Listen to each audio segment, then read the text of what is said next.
¿Dónde encontramos en el Antiguo Testamento sobre el maná? En Éxodo capítulo 16, en Números 11, en Deuteronomio 8, del 3 y el 16.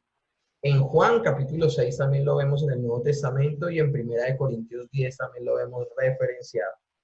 En este momento vamos a ver el maná como figura de Cristo. En esta misteriosa sustancia que el Señor les trajo providencialmente, o más bien de manera milagrosa, al pueblo de Israel en el desierto, encontramos una tipología maravillosa de nuestro Señor. Esta sustancia que formaba el maná, encontramos otro prototipo precisamente de él. La enseñanza en el Evangelio, en el capítulo 6 de Juan, nos muestra claramente la relación antitípica del verdadero pan de vida con el maná de Dios que envió a su pueblo desde el cielo. Según esta enseñanza, el maná era un símbolo de Cristo, quien siendo el pan vivo, vino del cielo para dar vida al mundo. Pero a la vez, por extensión, también simboliza la palabra escrita de Dios como alimento del alma. A mí me gustaría hacer una pequeña reflexión en cuanto a Mateo capítulo 6, Juan capítulo 6, perdón. Juan capítulo 6 es conocido por la alimentación de los 5.000. Es conocido ese pasaje y aparece en los evangelios sinópticos, como también en el evangelio de Juan, la alimentación de los 5.000. Pero en el Evangelio de Juan es un capítulo de los más largos. Creo que si no estoy mal tiene 69, o si no estoy mal 72 versículos. Y es algo impresionante porque todo el tiempo el centro es el alimento espiritual, pero también como Cristo, ese pan del cielo, ese pan que trae vida. Y me llama la atención que muchas veces esas predicaciones de la alimentación de los 5.000 siempre redundan en que el Señor multiplicó los panes y pudo pues como darle a tantas personas, de una pequeña porción le pudo dar a tantas personas.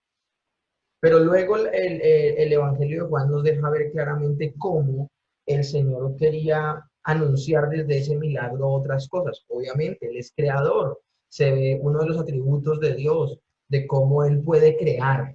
Porque acuérdense que comieron pan de trigo que nunca fue molido, ni sembrado, ni cosechado, ni desgranado. No hicieron la masa, ni la hornearon, pero les aseguro que fue el mejor pan que pudo haber porque fue un pan directamente del creador. Y lo mismo pasó con los peces, peces que nunca conocieron el mar y fueron inmediatamente del momento creado a la boca de los comensales. Pero me llama la atención poderosamente que cuando la gente quiso nuevamente al otro día volver a buscar a Jesús para que les volviera a multiplicar el pan, ellos le alegan al Señor Jesús diciéndoles, Moisés durante 40 años le dio comer a nuestros padres, a nuestros antecesores, y él no dijo nada, y tú, que venimos a ti por segunda vez a que nos multipliques los alimentos y nos des pan para comer, dices que no seamos oportunistas. O sea, haciéndoles como un reclamo al Señor Jesús. Y el Señor Jesús les tiene que llamar la atención poderosamente y les dice que ellos no están buscando a Jesús por quien Él es, sino porque les dio de comer. Y Él hace una de las declaraciones más tremendas, porque aunque este pasaje comienza con una multitud de gente siguiendo a Jesús, este pasaje termina con una multitud apartándose de Jesús, diciendo que hasta ese momento fueron sus discípulos y se fueron. Y la declaración que hace el Señor, que para ellos es escandalosa, es que el Señor los llama al compromiso con Él, con el Señor Jesús, no al compromiso con la idea que ellos tenían de ser beneficiados con su presencia. La gente andaba buscando el beneficio, no al benefactor. El Señor quiere que la gente busque al benefactor, que busque a Dios, no a la bendición que produce Dios. Y el Señor hace una declaración que para ellos fue escandalosa porque, pues, por obvias razones, por no tener el Espíritu Santo, ellos no entendieron o la interpretaron mal. El Señor les dice, el que no come de mi carne y bebe de mi sangre no puede ser mi discípulo, no puede seguirme. Y cuando la multitud se va, el Señor se voltea y confronta a los 12 y les dice, y ustedes quieren también irse, váyanse. Y los discípulos les dicen, ¿a dónde iremos? En cabeza de Pedro, ¿a dónde iremos si solo tú tienes palabras de vida eterna? Miren cómo está desconectado el hecho de que ellos sepan quién es Jesús y la palabra. Ustedes dirán, ¿por qué esto tiene dos tipos, el maná? ¿Por qué Jesús y la palabra? Porque mis hermanos, acuérdense de que Jesús es el verbo hecho carne, es la palabra. Entonces, por esa razón, estamos viendo el día de hoy Juan capítulo 6 como el pasaje que va a articular todo lo que vamos a ver en el Antiguo Testamento. El significado tipológico mesiánico del maná incluye el sostenimiento espiritual por alimentarnos diariamente de la palabra escrita, que nutre y fortalece nuestra naturaleza interior y escudriña aún todo nuestro ser. Dios nos ha provisto su palabra, personificada en el verbo como alimento espiritual. La palabra de Dios es para nosotros la única palabra fiable que nos promete la vida eterna por confiar en Cristo. La peregrinación de los israelitas por el desierto al salir de Egipto rumbo a Canaán representa la experiencia de la iglesia peregrinando por el desierto espiritual del mundo. Imagínense esta comparación tan impresionante. Así como el pueblo de Dios salió de Egipto y peregrinó por 40 años en el desierto, esto ya lo habíamos visto en algunas fiestas y en algunos tipos anteriores. Miren cómo se repite y cómo es de manera cíclica esto. Al representar Egipto como la libertad del mundo, cuando el Señor nos libera del mundo, aunque nos libera del mundo, el desierto representa también nuestro peregrinaje por ese mundo al cual ya no pertenecemos, porque ya somos ciudadanos del reino de Dios. Pero vamos a estar peregrinando por este mundo caído, por este mundo fragmentado, roto, imperfecto. Y por eso el apóstol Pablo, al mencionar los episodios narrados en el libro de Éxodo, dice: estas cosas les acontecieron como ejemplo para nosotros y están escritas para amonestarnos a nosotros. En 1 Corintios. Cristo, el pan que descendió del cielo, es nuestro maná. Cuando los creyentes descuidamos nuestra alimentación espiritual, esa alimentación que sostiene, sustenta nuestra alma, caemos en enfermedades morales y espirituales. Es donde se fortalece nuevamente ese remanente de pecado que tenemos, toma ventaja y podemos comportarnos como si no fuéramos creyentes en algún momento de nuestra vida. Ahora, el verdadero creyente, aunque caiga y esta caída sea como un episodio que va a ser totalmente catastrófico en su vida, el creyente no estará contento hasta remover el pecado en su vida. Será como un mugre en el ojo que el creyente tiene que detener su vida. El pecado no va a ser algo normal, una situación que, bueno, pequé y seguimos adelante, sino que será todo un acontecimiento donde el creyente tiene que tomar medidas, volver a la palabra, volver a la oración, volver a las disciplinas espirituales, y no que por ellas sea limpiado, sino que esas disciplinas le llevan a recordar qué hizo el Señor en su vida, que Él ya ha sido perdonado en la cruz del Calvario, pero también esas disciplinas sí producirán algo que es un arrepentimiento en tiempo real y podrán trabajar no en detrimento, sino en crecimiento en su vida de santidad. De ahí que el creyente debe alimentarse espiritualmente cada día, al igual como lo hacemos físicamente para mantener nuestros cuerpos en un estado saludable. También nos tenemos que alimentar diariamente de la palabra de Dios para estar fortalecidos espiritualmente. Este es otro enfoque de lo que hablamos el miércoles en el culto de oración. Eso es otro enfoque de lo que estábamos viendo, cómo la paz de Dios venía producto de meditar en la palabra, de creer a sus promesas y de que fuera más cierto para nosotros esta realidad pasajera, las mismas promesas de Dios que nos mantendrán firmes y estables. Sencillamente es otro punto de vista del mismo tema. La lectura de las Escrituras, su estudio y meditación, así como el hábito de la oración, forman parte de nuestro alimento espiritual. Y el ejemplo de lo necesario que son estas disciplinas en este peregrinaje temporal en esta tierra es nuestro Señor Jesucristo.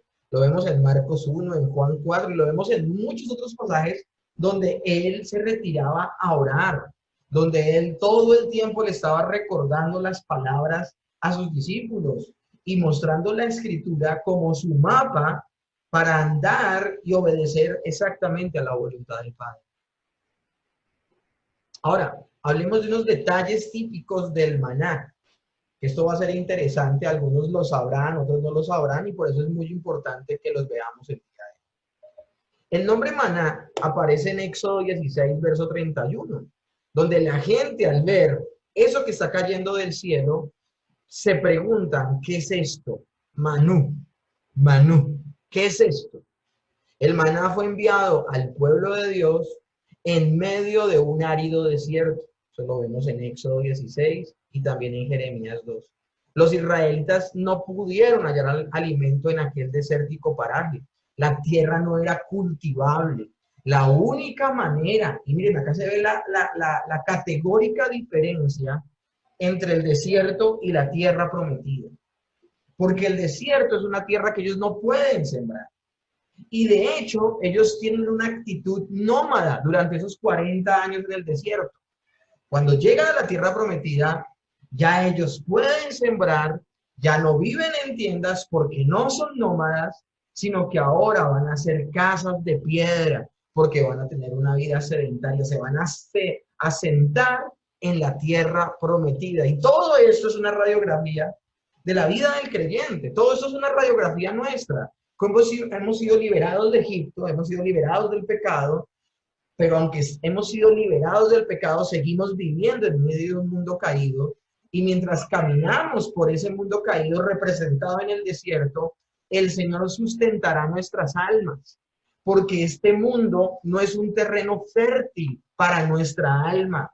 El alimento que necesita nuestra alma no viene de un mundo caído como este, sino que viene de la poderosa y milagrosa mano de Dios en nosotros. Es Dios el que nos sustenta para finalmente un día llegar a vivir con Él eternamente, que es nuestra tierra prometida.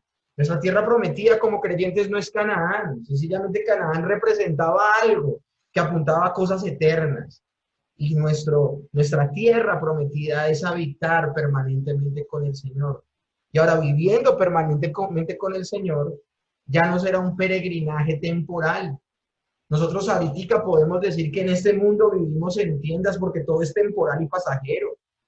Todo lo que tenemos en nuestro haber es pasajero. Nuestra ropa, nuestros bienes, aún nuestras relaciones emocionales y sentimentales familiares son temporales.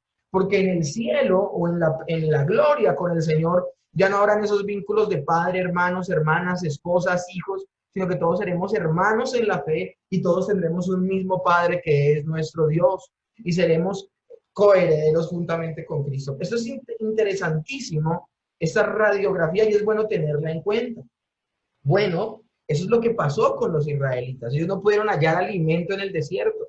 Así Cristo también fue enviado a su pueblo en medio de un mundo árido espiritualmente, donde vino durante 3 años y medio. Por eso él puede decir que él es verdadera comida y verdadera bebida. Por eso él le puede decir a la mujer samaritana, tú tomas de esa agua que estás sacando del pozo y vas a volver a tener sed. El agua que yo te ofrezco es una agua que salta para vida eterna y jamás volverás a tener sed. Tampoco el creyente recibe ayuda espiritual entonces de este mundo. La ayuda espiritual que necesita el creyente solo proviene de Dios. Ya hemos visto el nombre, ya hemos visto en qué momento es enviado el maná al pueblo de Dios. Pero en tercer lugar, el maná es un don de Dios de origen celestial. Fue dado a Israel como una provisión sobrenatural. Por eso hice ahorita el alto en el camino, cuando decía que el maná vino de manera providencial. Hice un alto en el camino y corregí. Providencial no, milagrosa. Porque es muy diferente que el Señor actúe a través de sus medios ordinarios a que el Señor actúe de una manera extraordinaria. A eso es a lo que se le llama un milagro, por eso hice la corrección. El maná era un don, un regalo de Dios de origen celestial. Fue dado a Israel como una provisión sobrenatural divina. Y de igual manera Cristo vino a nosotros como un don directamente del cielo. Ahora, en cuarto lugar, el maná daba a los hijos de Israel una lección de confianza continua, ahí sí, en la providencia y el cuidado de Dios. ¿Por qué? Porque ellos tenían que salir a diario a recoger el maná. Eso lo vamos a ver con más detalle en diapositivas más adelante. Y asimismo, lo hace también Cristo proveyendo a las necesidades de los suyos, tanto en lo material como en lo espiritual. A mí me llama la atención el Padre Nuestro, por ejemplo. Cuando el Señor le enseña a orar a los discípulos, les dice, danos el pan nuestro de cada día. O sea que el Señor está motivando a que los hijos de Dios a diario nos encontremos en la presencia de Dios y a diario estemos poniendo nuestras necesidades, aún físicas, delante de Dios. El Señor no motivó a su pueblo, no motivó a sus discípulos. A la oración de los discípulos la motivó diciendo, danos el pan nuestro de cada 8 días. Danos el pan nuestro de cada mes. Danos el pan nuestro de cada año. No, danos el pan de cada día. Esa es la misma actitud que el Señor estaba motivando a los hebreos en el desierto, a los israelitas en el desierto. Ellos tenían que salir a diario a recoger el pan, a excepción del día antes del día de reposo, motivando, aún antes de que se instaurara la ley, de que la gente no podía recoger maná el día de reposo, sino que recogía doble el día anterior. Pero vamos a hablar ya más adelante de eso. Acá lo interesante es esa dependencia de la providencia, esa confianza del favor de Dios diariamente, diariamente. Ahora, el maná caía sobre el rocío. Esto no sé si muchos lo saben, esto es interesantísimo. Según Éxodo 16, del 13 al 14, y me gustaría mientras doy la explicación, si alguien, de pronto Sergio, puede buscar ese texto para leerlo, sería maravilloso. Sería maravilloso poder meditar en ese texto el día de hoy y poder leerlo de primera mano. Mientras lo hace Sergio, y yo voy a activar aquí el sonido para que él pueda activar su micrófono. Ya puedes activar en cualquier momento el micrófono, Sergio. Vamos. Perdón, Diego. ¿Aló? Éxodo 16, 13 al 14, ¿cierto? Éxodo 16, sí. Del 13 al 14. ¿Ya lo tienen? Sí, señor. Dale. Deja acomodarlo. Ay. Ya, ahora sí, sí. Y pondrá el perfume sobre el fuego delante de Jehová, y la nube del perfume cubrirá el propiciatorio que está sobre el testimonio, Sergio, para que no muera. Dime. ¿estás leyendo Éxodo 16? Perdón. No, está Levítico 16, me equivoqué. ¿Estás leyendo qué? ¿Un apócrifo? ¿Qué? O sea, Sí, ahí sí, ahora sí. leyendo Levítico. Sí, ya. Y venida la tarde, subieron codornices que cubrieron el campamento, y por la mañana descendió rocío en derredor del campamento. Y cuando el rocío cesó de descender, he aquí sobre la faz del desierto una cosa menuda, redonda, menuda como una escarcha sobre la tierra. Imagínense esto. No sé si se la pillaron con lo que acaba de leer Sergio directamente de la escritura, pero el maná caía sobre el rocío. El maná no tocaba la tierra. Había sido maldecida la tierra y por eso algo que venía directamente como regalo de Dios no iba a tocar la tierra maldita. Hasta ese rocío hacía un efecto como de refresco al maná para que no se descompusiera tan rápido. Es decir, el rocío descendió primero y el maná cayó encima. El rocío quizás sirva para enfriar el suelo a fin de que el maná al descender sobre la tierra no se disolviera, pues encontramos en el verso 21 que el calor del sol lo derretía.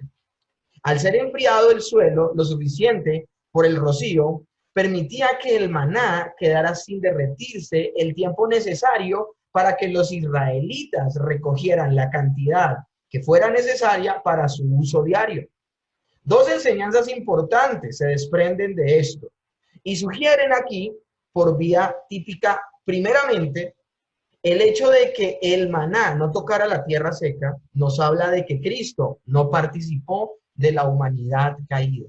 Cristo no participó de la humanidad caída. En Lucas 1, por ejemplo, vemos cuando se le está explicando a María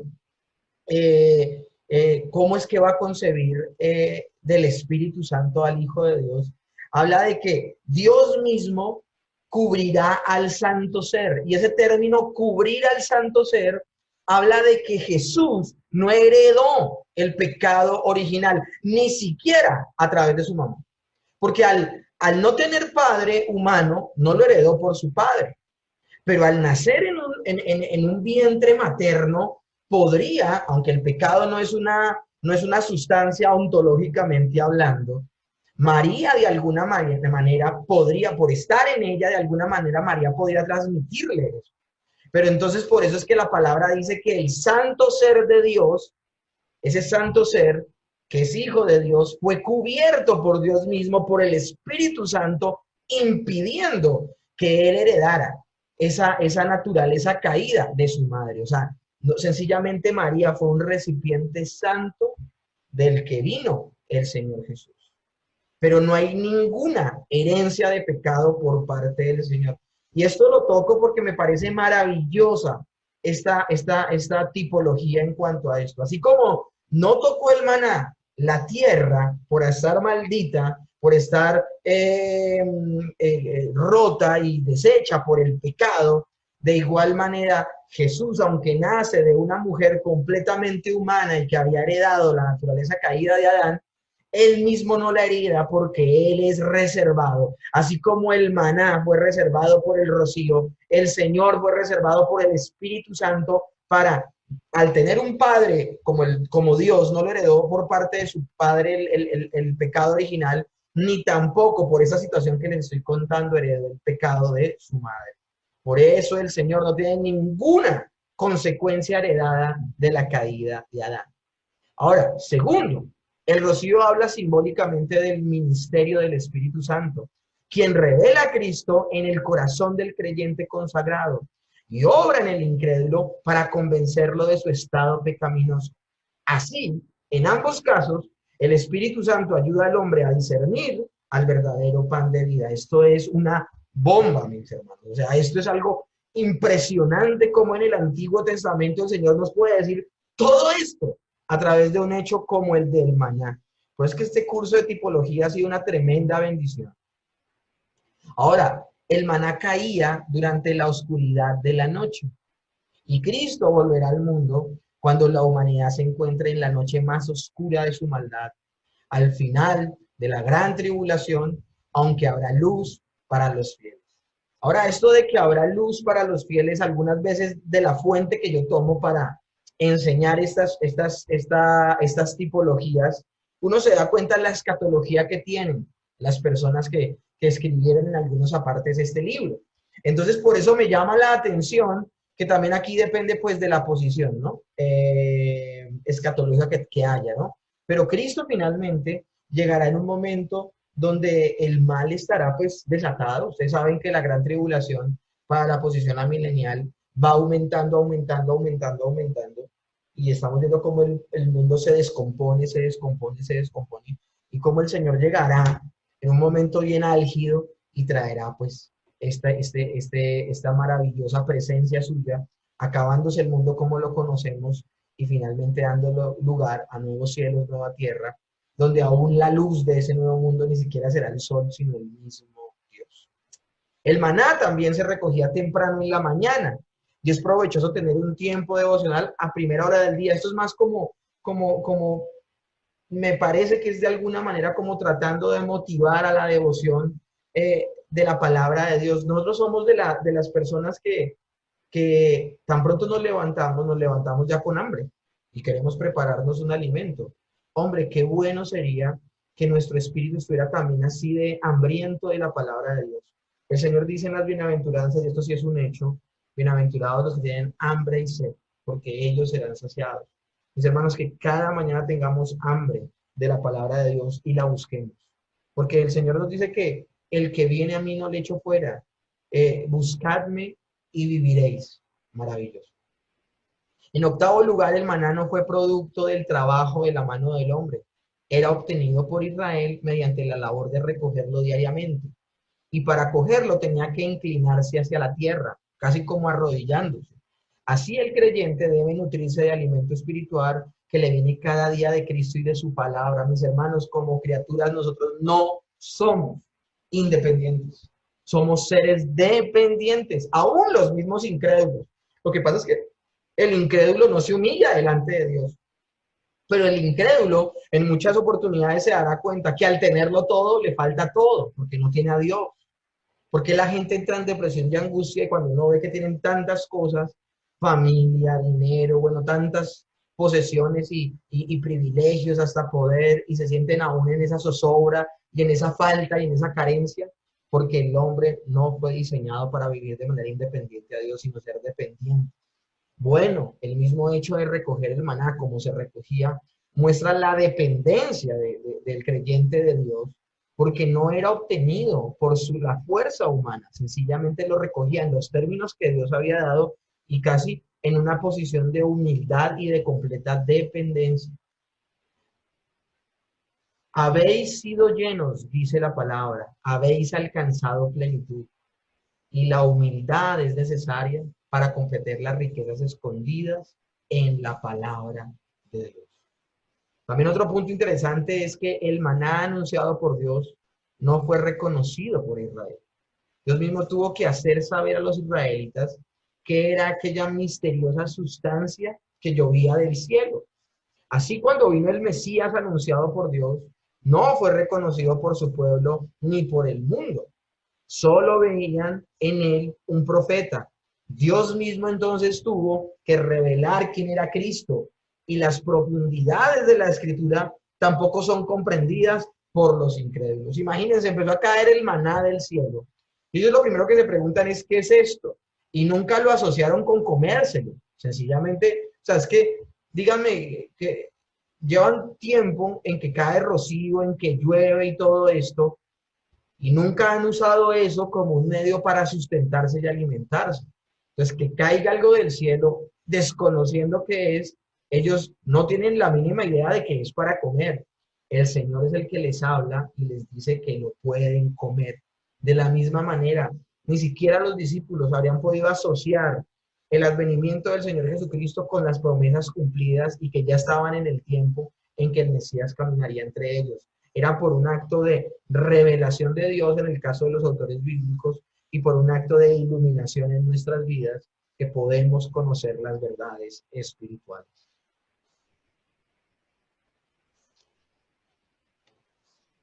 También el maná fue despreciado por la gente extranjera. Eso lo vemos en Números 11, del 4 al 6. Hebreo, hashapush, gente reunida o juntada. Y ese término sugiere la idea de grupos heterogéneos que se mezclaron con el pueblo de Israel. No solamente salieron personas israelitas de Egipto, sino que a ellos se les unieron otras personas. Al parecer, esas personas extranjeras menospreciaron este alimento al compararlo con lo que comían en Egipto. El texto sagrado hace mención de esos extraños en diferentes lugares. En Éxodo 12 se habla de estos extranjeros, en Levítico 24.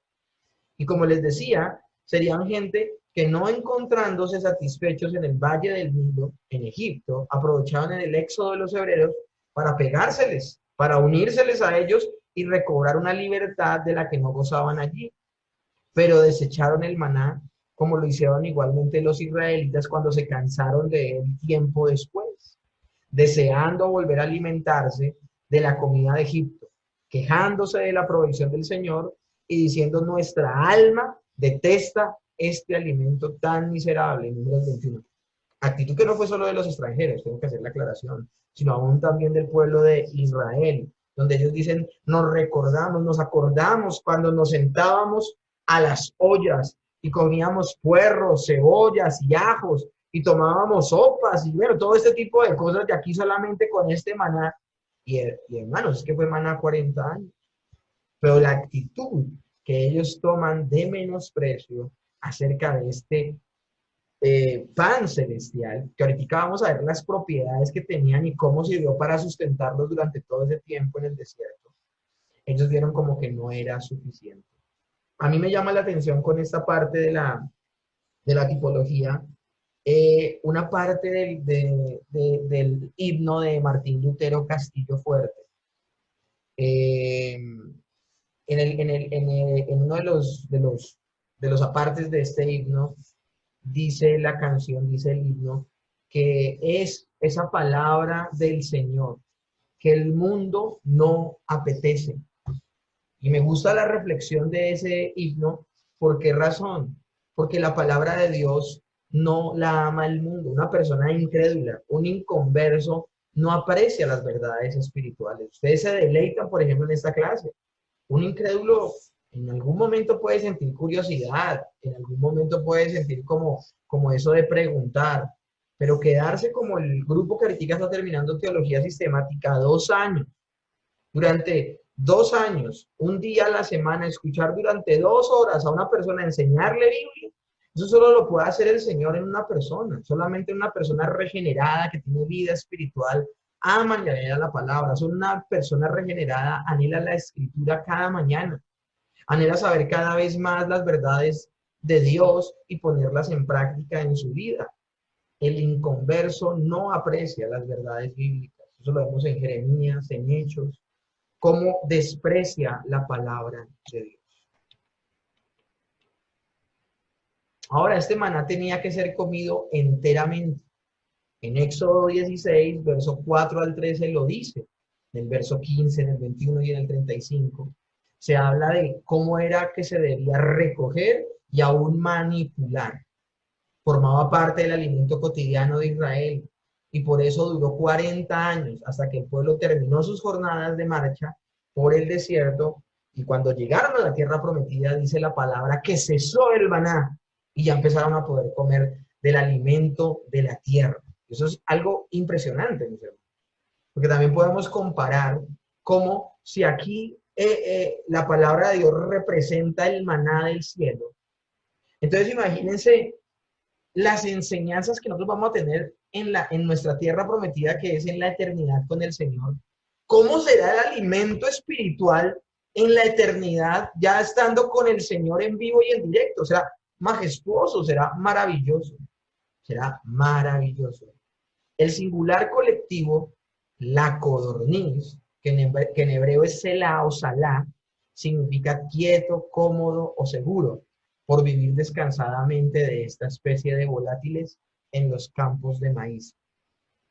Si ustedes se dan cuenta, ahorita cuando Sergio leyó el texto del maná, antes del maná fue precedida la llegada del maná. ¿Por qué? Por codornices. Pero es que el comer carne era algo habitual en la vida de ellos. Tan así fue que cuando llegan esas codornices, ellos echaron mano de la gula. Dice que a algunos les salía la carne aún por las narices y bocas de los llenos que quedaron. Es una cosa terrible. Entonces, debemos ver cómo el Señor quiere trabajar en nuestras vidas, para que nosotros cada vez le metamos más la ficha y más nuestro esfuerzo a nuestro sustento espiritual, como también lo hacemos en nuestro sustento físico. Aquí no se trata de despreocuparnos y perder de vista el cuidado que deben tener nuestros cuerpos de alimentarnos bien. Yo no quiero aquí motivar ninguna clase de ascetismo religioso, del ayuno y del aguantar hambre y de todo ese tipo de cosas. No, no estoy motivando eso. Sencillamente estoy diciendo que no caigamos en el error del pueblo de Israel en el desierto, donde ellos enfocaron todo su esfuerzo en el sustento físico, perdiendo de vista el sustento espiritual. Nosotros como creyentes no podemos caer en ese error. Así la provisión espiritual del Señor basta y es idónea para toda la vida del creyente y durará hasta el fin de nuestra peregrinación terrenal. ¿Cuánto tiempo duró el maná del cielo? Desde que ellos comenzaron a caminar en el desierto hasta que terminaron sus jornadas a la entrada en la tierra prometida. ¿Durante cuánto tiempo el Señor nos sustentará con su bendita palabra? Esa palabra que es más cortante que espada de dos filos, que penetra el alma, la coyuntura y los tuétanos y discierne los pensamientos y las intenciones de nuestro corazón. Aquella palabra que no hay cosa que haya sido creada en contra de ella o comparable con ella. Aquella palabra que todas las cosas las desnuda y nos deja ver en perspectiva plenamente claro lo que demanda el Señor de nosotros. No, esa palabra no cesará y siempre estará con nosotros y por eso hacemos bien en todos los días meditar en ella. Si el maná nos hace contemplar el pan de vida, las codornices nos hablan de la quietud y de seguridad del creyente que descansa en el Señor. Pero Diego, acabas de decir de las codornices algo completamente distinto. Estaba hablando de la actitud del pueblo al comer las codornices. Con esa inseguridad y con ese afán de saciarse como si fuera la última vez que comiera. Mas no estoy hablando de lo que motivó el Señor y lo que enseña el Señor a través de esas codornices. El pueblo empieza a alegar, el pueblo se empieza a quejar y el pueblo no ve por ningún lado el hecho de que ellos en algún momento puedan volver a comer carne, porque solamente están comiendo el maná. Y llega el Señor y les manda las codornices, algo impresionante, pues de hecho ni siquiera el maná, porque ellos están sufriendo desde hambre.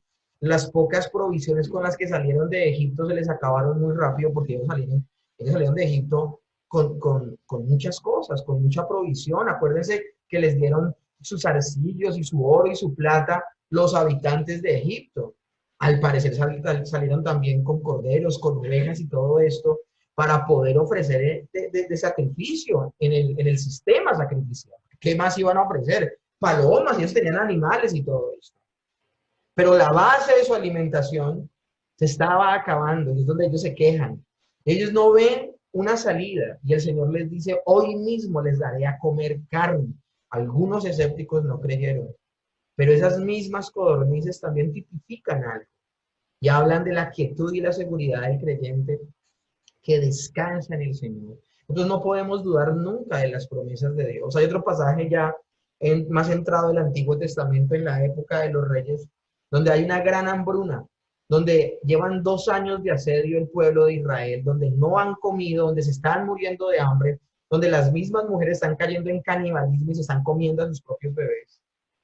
Y el profeta declara y dice, el Señor abrirá las ventanas de los cielos y mañana a esta hora se venderá trigo y se venderá una efa de, bueno, y empieza a hablar de que cómo cambiarán las condiciones después de 2 años, en un tronar de dedos el Señor hará que la gente vuelva a comer. Ya hay un escéptico, un príncipe muy escéptico que dice, no creo, no creo a eso que está diciendo el profeta Eliseo, si no estoy mal, fue Eliseo. No estoy de acuerdo, no creo en lo que está sucediendo y no creo en lo que él está diciendo. Y el profeta le dice, listo, tú lo verás, pero no lo disfrutarás. Tú lo verás, pero no lo disfrutarás. Y preciso fue así. Es cuando precisamente los asirios salen espantados en una sola noche, casi 200.000 hombres que los esperaban asentados en la puerta de la entrada de la ciudad y no los habían dejado salir durante 2 años, pero llegó un rumor de que alguien venía a destruirlos, ellos se van corriendo sin que nadie los persiga. Y aquí salen estos leprosos que se dan cuenta que está desocupado el campamento y el campamento lleno de comida. Y sucede lo que había dicho el profeta. Aunque llevaban 2 años sin comer, ese día comieron, se saciaron y volvieron a disfrutar de la comida que no tenían el día anterior.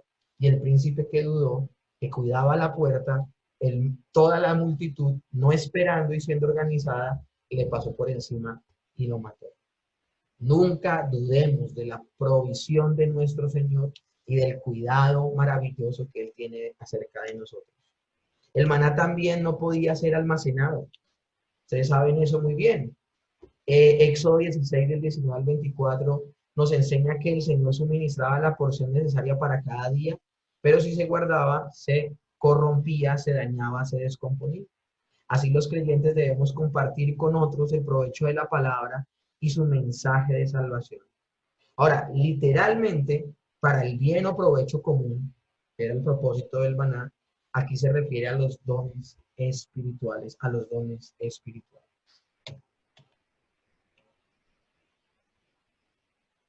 El maná fue preservado en el lugar santísimo del tabernáculo. Esto es impresionante.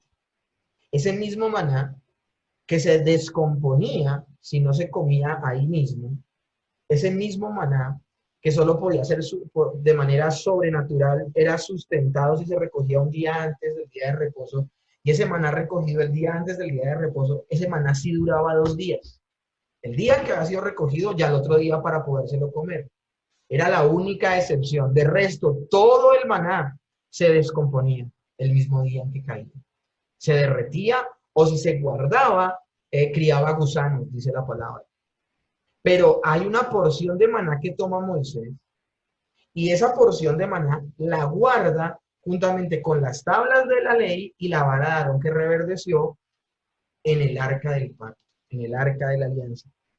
Y ese maná nunca se descompuso. Por mandato del Señor había de ser colocado, guardado delante de Jehová como testimonio de la gracia de Dios para que nunca se le olvidara al pueblo que el Señor los había sustentado en el desierto.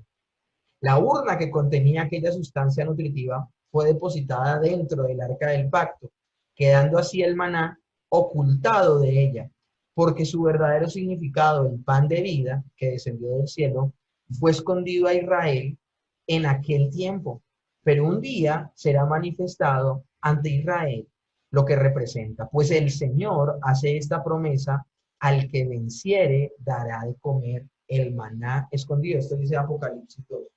Si nosotros pudiésemos imaginarnos, porque esto no era concedido, pero si nosotros le quitáramos esa tapa donde están los dos querubines, esa tapa se llama, esa tapa que tapa el arca, esa tapa se llama el propiciatorio. Entonces quitamos el propiciatorio, veríamos el contenido del arca. Y dentro del contenido se verían las tablas de la ley expuestas, se vería la vara de Aarón que reverdeció expuesta, pero no veríamos el maná, sino que veríamos una cajita que contenía el maná. A eso es a lo que se refiere esta tipología, que aunque la gente sabía que ahí estaba el maná, no veía el maná, representando a que de alguna manera el pueblo de Dios iba a estar velado en el entendimiento de quién era el Hijo de Dios, pero que en algún momento esa venda les sería quitada y reconocerían al pan del cielo. Así Cristo ha sido exaltado a la diestra de Dios en el lugar santísimo celestial, donde permanece oculto en su presencia como mediador, y las bendiciones espirituales que los creyentes recibimos de Él sirven para recordar sus bondades. Esto es maravilloso, mis hermanos. El Señor está sentado a la derecha del Padre. Nosotros no lo podemos ver en este momento. Eso es otra tipología adicional a la que dije anteriormente. Nosotros no podemos verlo en este momento, pero sabemos que Él está allí y tenemos esa maravillosa seguridad. Llegará un día donde veremos a cara descubierta la gloria de Dios como en un espejo y será maravilloso porque veremos a nuestro Señor Jesucristo. ¿Cuándo será esto? Cuando Él vuelva por segunda vez. También la gloria del Señor fue relacionada con la entrega del maná. Es importante notar cómo muy bien observa Clark, uno de los autores que estamos leyendo para este curso, que aquí se habla de la gloria de Jehová como algo distinto del mismo Jehová, porque se dice que Él, la gloria, ha oído vuestras murmuraciones contra Jehová, aunque aquí Jehová podría ponerse por sí mismo el antecedente en vez del relativo. A mí me gustaría, Sergio, que nos ayudaras con esa lectura. Éxodo capítulo 16, del verso 7 al 10. ¿La tienes allí? Ya puedes activar el micrófono tú solito.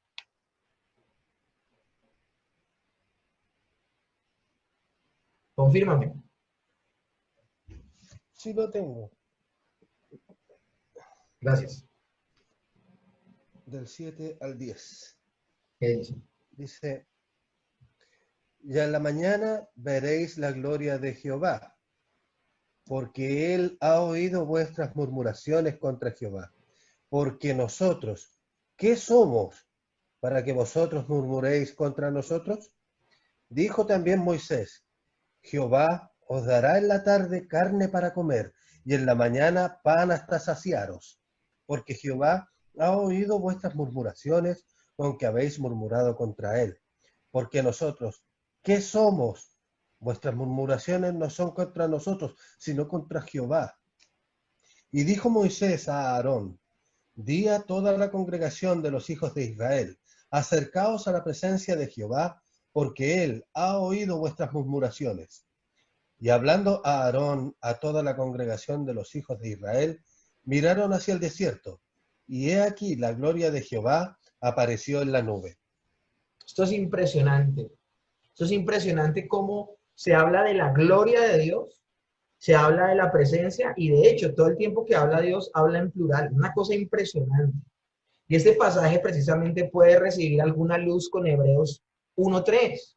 Y Hebreos 1:3, miren lo que dice, el cual, hablando del Señor Jesucristo, el cual siendo el resplandor de su gloria y la imagen misma de su sustancia. Estamos hablando de que a través del Señor Jesucristo podemos ver al Padre. Y puesto que estas palabras del escritor sagrado se refieren al Señor Jesús, ¿no sería posible que las palabras de Moisés también se refirieran a él? A Dios nadie le vio jamás, el unigénito Hijo, que es y que está en el seno del Padre, Él le ha dado a conocer. Por lo tanto, bien podemos inferir que Cristo era el agente visible en todas las intervenciones sobrenaturales que acontecieron tanto en los tiempos patriarcales bajo la ley, en cuanto a la gloria del Mesías, como siendo el resplandor de toda la gloria de Dios manifestada visiblemente. A mí me llama la atención como lo dice un autor cristiano. Él decía que Cristo es la mejor exégesis del Padre, hablando de que Jesús fue la mejor manera de interpretar o de conocer al Padre. Por esa razón, cuando creo que es Felipe el que le dice, muéstranos al Padre y nos bastará. Él se pone triste y le dice, tanto tiempo he estado contigo y no me reconoces. El que me ha visto a mí, ha visto al Padre. El que me ha visto a mí, ha visto al Padre. Ahora veamos algunas características singulares del maná que muestran otros aspectos del Mesías. El maná era pequeño, y esto nos habla de la humildad de Cristo y de que Él no tenía ningún atractivo para muchos. La gente hasta menospreció eso que estaba cayendo del cielo y nunca se le pasó por la cabeza que era para comer. El maná era redondo, una cosa circular, es una circunferencia sin principio ni fin. Y esto nos hace contemplar la eternidad de Cristo. Pero además era una figura geométrica perfecta, que sugiere también la simetría perfecta de la Biblia entera y completa. Por eso el Salmo dice que la palabra de Dios es perfecta. En el día de hoy, Dios no da revelaciones adicionales en el sentido bíblico. Nosotros gozamos de un canon cerrado. A la palabra de Dios no se le puede añadir más, ni se le puede quitar. También el color del maná era característico, era blanco. Y esto habla de pureza.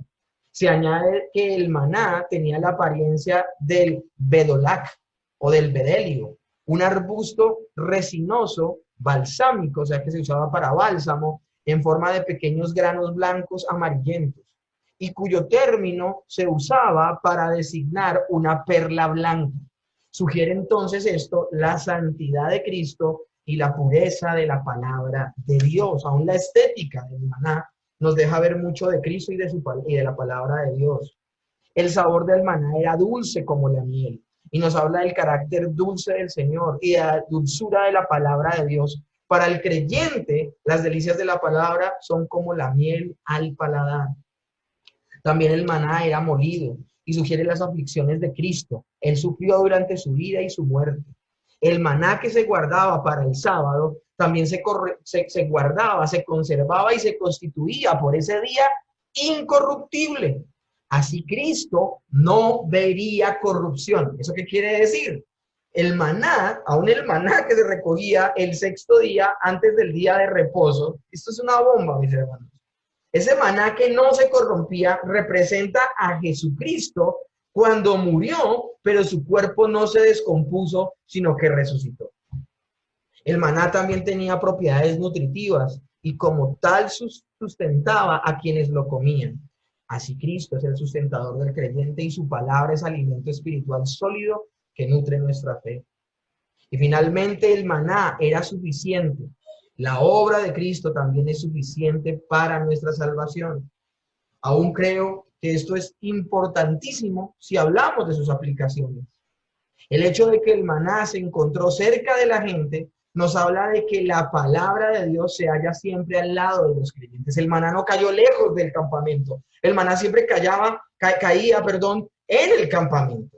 Y esto nos habla de la cercanía de la Escritura y que la Escritura, el Señor nos la dio para que precisamente nos pudiésemos alimentar de ella y tener un claro cuadro de Dios a través de ella. El hecho de que la necesidad diaria determinaba la cantidad de maná que cada uno debía recoger, nos habla de que cuanto más deseo tenga el creyente de conocer mejor a Cristo, tanto más crecerá espiritualmente. Hay personas que, por ejemplo, con los cursos de teología llegaron solo hasta la mitad, pero otras personas que entre más saben, más quieren, más anhelan, más desean y más crecen espiritualmente. El hecho de que los israelitas se cansaron del maná, como ocurre hoy con algunos creyentes carnales, que pongo ese término en amarillo porque yo no estoy muy de acuerdo con ese término, creyentes carnales.